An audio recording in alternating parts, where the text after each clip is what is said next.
katapusan, adunay ganting kaluwasan.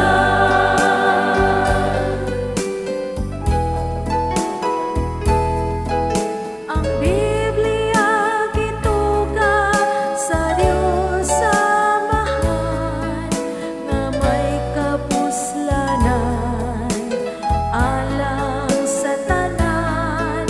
Sa pagkamatarong kita gitudloan, aron natong maangkon ang kahimpitan.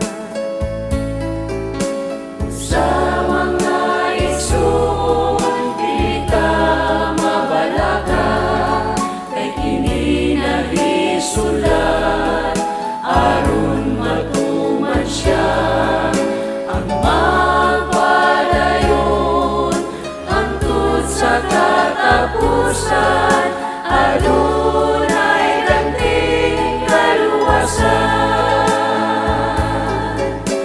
Sa mga igsoon, dili ka mabalaka, kay kini nahisulat, aron matuman siya ang magpadayon hangtod sa katapusan, adunay ganting kaluwasan.